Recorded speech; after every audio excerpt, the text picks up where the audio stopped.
Good morning, dear students. Today we are learning a new chapter, nutrition in animals. When we hear this term nutrition, what comes to our mind? Yes, it is food. Correct? So it is through our food we get our nutrition which is necessary for the various functions of the body. Right? The food, when it gets digested, it produces lots and lots of energy which is required for the growth, repair and so on. Okay, so if we have to define nutrition, we can say it like this: the process of providing or obtaining the food necessary for health and growth. The process of providing or obtaining food necessary for health and growth is nothing but nutrition. Okay, there are two modes of nutrition. They are autotrophic nutrition and heterotrophic nutrition. Okay, let's see what is autotrophic nutrition. So autotrophic, the term auto means self, right? Trophic means nutrition. Fine. So self nutrition. So the meaning of the term autotrophic is self nutrition.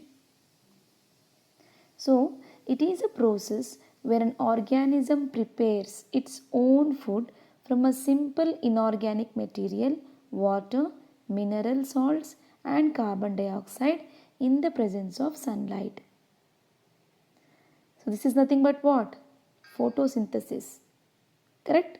So autotrophic nutrition means it is a process where organisms they prepare their own food by themselves. They don't depend on others for their nutrition.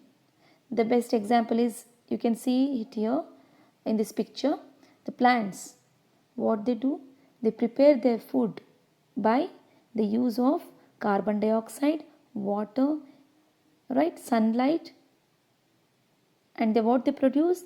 They produce food and oxygen. So they are autotrophic. They don't depend on other organisms for their nutrition. Correct? So let's move on to the next slide, that is heterotrophic nutrition. What do you mean by heterotrophic nutrition? Opposite of autotrophic nutrition. Auto means self, but here heterotrophic nutrition means they depend on others for their food. So it is a process where an organism is unable to synthesize its own food and therefore depend on other sources.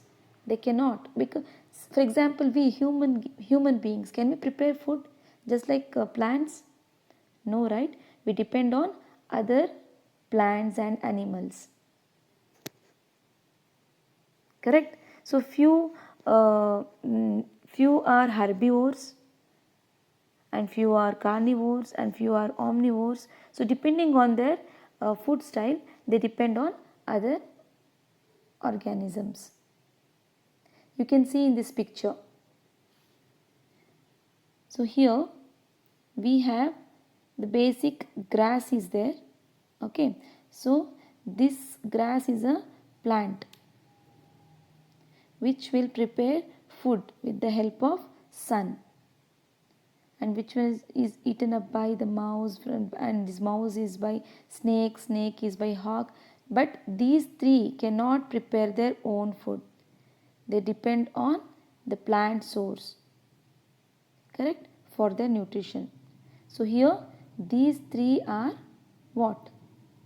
These three are heterotrophs, and this one grass is a autotroph. Okay, now let's see the different ways of taking food. So as I said, different animals have their own different ways of taking food. So according to that they have different mouth parts. If you see here in this picture, you can see mosquito, it has a needle like structure. Okay, so this helps in piercing and sucking blood from the body of other animals. Okay, but here in this case the snake is swallowing the whole food. Okay, so this is its way of taking food. And here you can see the butterflies and moths having a curled structure. See, there is on some curled structure which is called as proboscis. See this proboscis, what is proboscis? Proboscis is nothing but a curled mouth part which is present in the butterflies and moths. So what they do is when they reach their food, they will unwind that proboscis and it will become straight tubes which helps to probe the base of the flower to suck the liquid nectar. Okay, so here one more is there. Here you can see the elephants. So how do they lift their food? They lift their food with the help of this trunk and they put it into their mouth. And birds have these beaks and claws to hold and tear out the flesh of the worms, the food they eat. Okay, here one more picture is there. Here you can see the tapeworms which are present inside our intestine. How do they get their nutrition?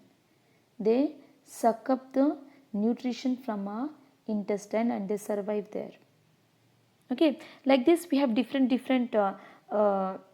types of food, they different types of feeding organs. Okay, depending on the different types of food, the animals have different types of